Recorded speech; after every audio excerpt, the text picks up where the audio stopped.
disc 2 now, and I just wanted to, compare this photo here with my drawing and reiterate, and let's go back to the value scale. Now, basically, we hold this value scale up to the statue, and it's maybe a value 2 in the shadow. All right, and that's way too dark. From life, I've got light bouncing all over my studio because the more light, the better. From life in the shadow here, okay, and I should provide you with some photographs of this whole setup. I've already taken a few. It's, darkest, a value number 5 from life. I don't even think it's that dark. I think it's a value number 6, which is where my thumb is right now.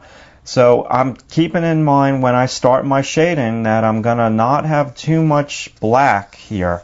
And all of this, I'm going to keep this all in the front plane of the breastplate, the sternum, which I'm noticing some measurements right now from here to here as I do that, is going to be like value 9, okay, which is right next to white. So now it's time for me to use all the tools that we talked about in chapter or disc number 1. Section number 1 of disc number 1 is values, okay, or value. So now what I'm going to do is, believe it or not, I'm still working with the same pencil. I haven't changed it. And you've seen me, some of you who are with me on drawingtutorialsonline.com, I change pencils like every 2 minutes because I'm wearing down the point when I'm working on a different style of drawing. But this is just very methodical, very, light. Now, I'm working from life, and I just shifted my chair. And after I shifted it, I'm like, don't do that. I've got to keep, my same perspective. And I've got, my chair is off. So I shifted that totally by instinct. And if you're doing a life drawing at home, you want to make sure all of your marks are in the same spot and you are seated in the same spot. So now with the tone here, I'm going to, my hand is off camera. I could just very easily bring it on ever so slightly, but I still want to have this thing. This thing should be, it's not bad. This should be a little bit more tilted on the camera. Basically what I'm going to do now is I'm going to come on down and block in. Okay, this is a very big paint-in term, blocking in the tone. And I'm blocking in gradually with my pencil. Now this is where the measurements are really, this is so much fun, I can't tell you, because I've already done the hard work.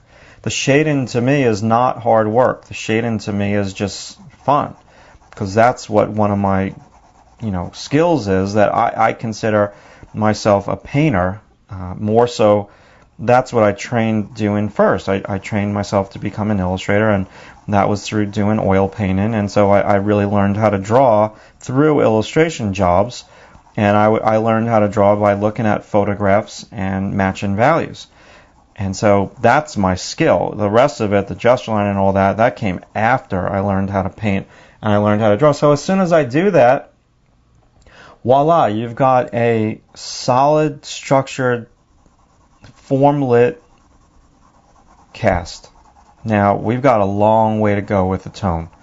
All right, and I've just started here, and I'm going to adjust my measurements as I go, and we're going to do all that fun stuff. We're going to do the modeling factors and all that, but right now, I'm just simply blocking in. Okay, now I can figure out this breast, how my measurements are. So now I can kind of figure out, is this thing too skinny over here, the shadow side? Do I need to move it over? Does this whole thing need to be straighter? And before I do that, I want to just shade in my other compartments. So let's shade in, and I have a slightly dull pencil. Like I said, same pencil that I've been working on since we started the DVD. Well, no, since we started compartments, not the DVD. Shading in that shadow, that's going to help me big time. So I'm looking at the screen, I'm looking at a statue, I'm looking at my drawing.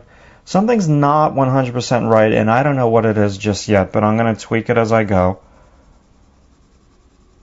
So I'm blocking in the massive shadow shapes. Now that's not all the gradations in the light and all the gradations in the shadow. Yeah, this needs to be tilted. I'm squinting still. looking at the distance between the breasts, and this whole shadow line comes up. Unfortunately, I'm going to have to go back to work on some light stuff for you. This is a very prominent little shape over here. I wanted to get that in. I know that you can probably barely see it on the screen.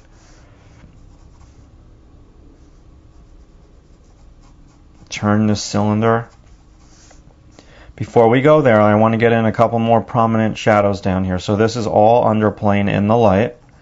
So I've got to be careful now, you know, between my wish list of having you guys be able to see what I'm doing and messing up the drawing and pressing down too hard in the light. So this is side plane of my abs, and we're going to roll all the way into the shadow. This is where the statue gets a little muddy in terms of its clear, definitive light and shadow, because this is a cylinder and it's rolling a little bit more. And we've got different shapes on this cylinder. We've got the side plane of the abs right over here, and then we've got the side plane of the whole rib cage. So this is the big shape that you want to focus on first. This is the secondary shape in the light, and now we're going to just look for the bow around, because this is kind of round, and we're going over this with our pencil, and we're not being perfect with it, and there's a gradation here. It's really light in the center. So there's a slow turn, and that's telling me that all this shadow needs to be darker, but I don't want to go there just yet. Remember the Ferris wheel, and the Ferris wheel is going to dictate to us that we need to move around the drawing and not get stuck. Now I'm kind of going, I want this to be a little, I've spoken about an artist that I love, my favorite artist, Alphonse Maria Mucha. I want this to be a little less Mucha-ish in terms of its line, and I want it to be a little bit more classical realism. So I'm going to not focus on the Mucha stylized brushstroke, pencil stroke thing where he goes with the lay of the land. Maybe I'll do that later, but not yet. Right now I just want to focus on tone, value matching, and I'm thinking about my form.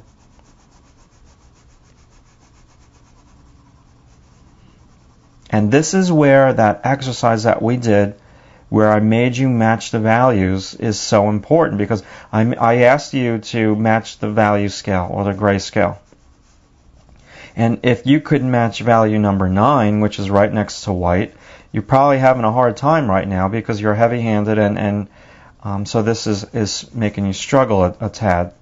So most of my weight is on my hand, on the side of my hand. My hand is not off of the paper. My hand is resting on the paper, and I'm not getting stuck. This area over here is not going to be pure white. This might actually be like a 9.5. Now let's take out the value scale and talk about that for a minute. Here's my 9, and my highlights. This is a really bright highlight over here. That's going to be a 10. Bright highlight over here on the center of the breast, that's going to be a 10. But when we get down here, this is a 9. Okay? Because it's just, there's a gradation in the light that we spoke about in the gradations part. So but that comes after. I just wanted to point that out early on before I forget, because you want to make this thing turn into the shadow. So that's my first block in. Okay, I didn't do the fabric. We'll do that next.